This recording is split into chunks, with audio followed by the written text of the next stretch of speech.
Hi friends, welcome back to our channel government jobs.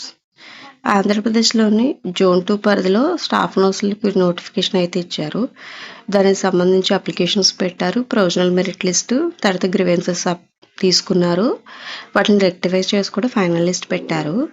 ఇప్పుడు ఆ final లిస్ట్ని మళ్ళీ rectify చేసి రివైజ్డ్ ఫైనల్ లిస్ట్ అయితే పెట్టారు. దీనికి సంబంధించిన డీటెయిల్స్ అన్నీ cfw.ap.nic.inలో వెబ్సైట్లో పెట్టారనమాట. ఈస్ట్ గోదావరి డిస్ట్రిక్ట్ దాంట్లో ఇంకా పెట్టలేదు. ఈ వెబ్సైట్లోకి వెళ్తే మనకి ఫ్రంట్ ఒకటి కనిపిస్తుంది, staff nurses final merit list zone 2 Rajamahendravaram అని.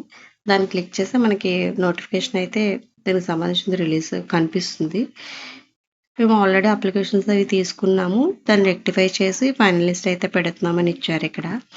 ఇక్కడ కొన్ని ఇంపార్టెంట్ విషయాలు అయితే చెప్పారు, మెన్షన్ చేశారు. అవి ఏంటంటే కోవిడ్లో వర్క్ చేసిన వాళ్ళకి వెయిటేజ్ మార్క్స్ ఇస్తున్నారు కదా, దానికి సంబంధించి బ్యాంక్ స్టేట్మెంట్ అయితే అప్లోడ్ చేయాలి, మన దగ్గర ఉంచుకోవాలి అని చెప్పారు. ఇప్పుడు చూడకపోయినా వెరిఫికేషన్ టైంలో అయినా చూస్తారు. సర్వీస్ సర్టిఫికేట్ ఉండాలి, ప్లస్ అపాయింట్మెంట్ ఆర్డరు. మెయిన్ కోవిడ్లో వర్క్ చేసే వాళ్ళకి బ్యాంక్ స్టేట్మెంట్ సాలరీ పడినట్టు ఉంటుంది అనమాట. మనం సబ్మిట్ చేసినవి జెన్యూనా కాదా అని వెరిఫై చేసుకుంటారు వాళ్ళు ఏంటంటే అక్కడ ఆఫీస్ నుంచి అటెండెన్స్ అదంతా తెప్పించుకుంటారు. ఇందులో ఏది ఫేక్ ఉన్నా కానీ ఇమ్మీడియట్గా మన సెలక్షన్ లిస్ట్లో నేమ్ ఉన్నా సరే తీసేస్తారనమాట. అది ఒకసారి చెక్ చేసుకోండి. మెరిట్ లిస్ట్ అయితే ఇక్కడ ఒక ఇంపార్టెంట్ నోట్ అయితే చెప్పారు. 21వ తారీఖు నుంచి 17వ తారీఖు వరకు జనవరి నెలలో అప్లికేషన్స్ తీసుకున్నాము, అభ్యంతరాలు కూడా స్వీకరించి దాన్ని రెక్టిఫై చేశాము. 29వ తారీఖున ఏప్రిల్ నెలలో ఈ వెబ్సైట్లో ఇచ్చామన్నమాట. దీనికి సంబంధించి పూర్తి ప్రక్రియ మొత్తం జెన్యూన్గానే జరిగింది. ఇందులో ఎటువంటి అవకతవకలు లేవు. ఎవరైనా డబ్బులు తీసుకుని పోస్ట్ ఇప్పిస్తామంటే అట్లా నమ్మకండి, ఓన్లీ మెరిట్ బేసిస్ మీదే అని ఇచ్చారనమాట. జోన్ 2 రాజమహేంద్రం వాళ్ళు. ఇక్కడ మెరిట్ లిస్ట్ వచ్చి ఇట్లా ఉంది. ఒకసారి అందరూ ప్రీవియస్ ఉన్నా సరే ఇప్పుడు ఒకసారి చెక్ చేసుకోండి, అన్ని డీటెయిల్స్ కరెక్ట్గా ఉన్నాయా లేదా. ఎందుకంటే ఇప్పుడు మళ్ళీ ఇంకా రెక్టిఫై అంటూ జరగదు. ఆల్రెడీ మీరు గ్రీవెన్స్ సబ్మిట్ చేసినప్పుడు వాళ్ళు ఒక నెంబర్ ఇస్తారు. మీరు గ్రీవెన్సెస్ సబ్మిట్ చేసినా అవి రెక్టిఫై చేయకపోతే ఇప్పుడు కూడా వెళ్ళి అడగొచ్చు ఎందుకు చేయలేదని. మన దగ్గర అది లేకపోతే అడగడానికి ఉండదు. ఆయన చేశారా లేదా అని చెక్ చేసుకోవడానికి ఒకసారి అయితే నేమ్ ఉందా లేదా అనేది ఒకసారి చూసుకోండి. ఫస్ట్ వచ్చి మెరిట్ నెంబర్ ఉంటుంది, next application number, name of the candidate, gender, father name, date of birth, caste అనమాట, వెదర్ పిహెచ్ క్యాటగిరీ నాట్, తర్వాత ఈడబ్ల్యూఎస్ ఆర్ నాట్. ఈడబ్ల్యూఎస్ వచ్చి ఓసీ క్యాండిడేట్స్కి వస్తుంది అనమాట. Ex serviceman or not, sports category ఉంటే ఎస్ఆర్ను, తర్వాత ఏ క్వాలిఫికేషన్ జిఎన్ఎమ్, బిఎస్సియా లేకపోతే ఎంఎస్సి అనేది ఇక్కడ మనం మెన్షన్ చేయాలి. ఏ ఇయర్లో పాస్ అయ్యారు, ఈ ఇయర్ ఒకసారి చెక్ చేసుకోవాలి. ఎందుకంటే ఇయర్ ఆఫ్ పాస్ నుంచి మన మార్క్స్ ఉంటాయి 10 మార్క్స్. తర్వాత మనకి ఎన్ని మార్క్స్ వచ్చాయి అనేది అంటే జిఎన్ఎంలో 1900 మార్కులకి అనమాట. ప్రీవియస్ వాళ్ళకైతే సీనియర్స్కి అయితే 1200 మార్క్సే. 2008 వరకు, 8కి ముందు వాళ్ళందరికీ 1200 మార్కులే. ఇప్పుడు వచ్చే వాళ్ళందరికీ 1900 మార్కులు. 1900 మార్కులకి మనకి ఎన్ని వచ్చాయి అని ఇస్తుంది అనమాట. తర్వాత ఏపీఎన్ఎంసీలో రిజిస్టర్ అయ్యామా లేదా, తర్వాత కాంట్రాక్ట్ అవుట్సోర్సింగ్లో వర్క్ చేస్తుంటే కనుక ఎస్ఆర్ నువ్వు పెట్టాలి. తర్వాత ఎక్కడ వర్క్ చేసాము, రూరల్ ఏరియాలోనే లేదా అర్బన్ ఏరియాలోనే అనేది ఇక్కడ మెన్షన్ చేయాలి.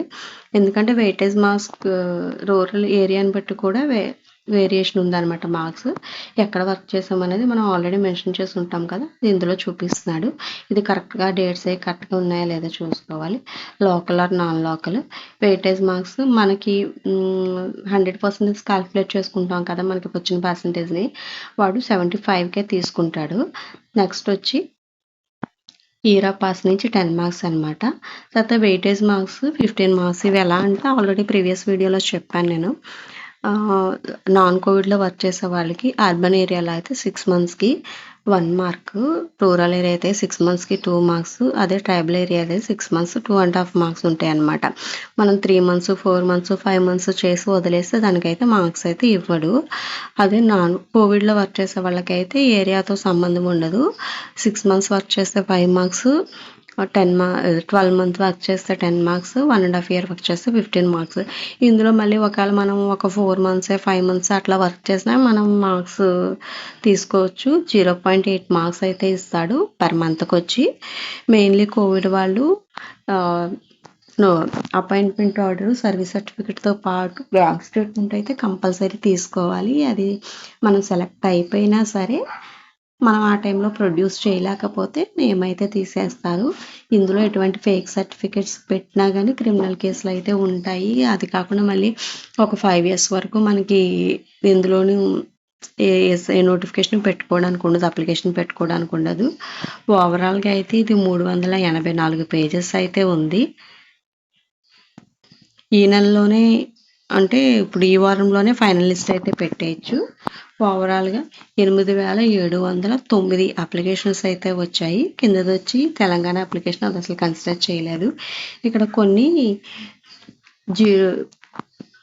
2 మార్క్స్, 1%, 2%, 3% ఇట్లా ఇచ్చారన్నమాట. ఇవి ఏంటంటే వాళ్ళు సరిగ్గా మార్క్ లిస్ట్ పెట్టకపోవడము అట్లా ఏదన్నా అయ్యి ఉండొచ్చు. ఒకవేళ కింద అట్లా ఒకవేళ పైన మీ పేరు లేదంటే కింద వరకు సెర్చ్ చేసుకోండి. మీది అప్లికేషన్ నెంబర్ ఇస్తారు కదా, నెంబర్ని బట్టి చూసుకోవచ్చు మనము. ఒకవేళ మనకి సరిగ్గా ఇక్కడ కూడా ఏదైనా రెక్టిఫై చేయాల్సి ఉంటే కనుక మనం అడగొచ్చు అనమాట, మన దగ్గర ప్రూఫ్ ఉంటే. ఈ వారంలోనే final merit list, selection list అయితే పెట్టేస్తారు. All the best. Zone 2 వచ్చి ఈస్ట్, వెస్ట్, కృష్ణా డిస్ట్రిక్ట్ సంబంధించి వస్తుంది. Thank you all.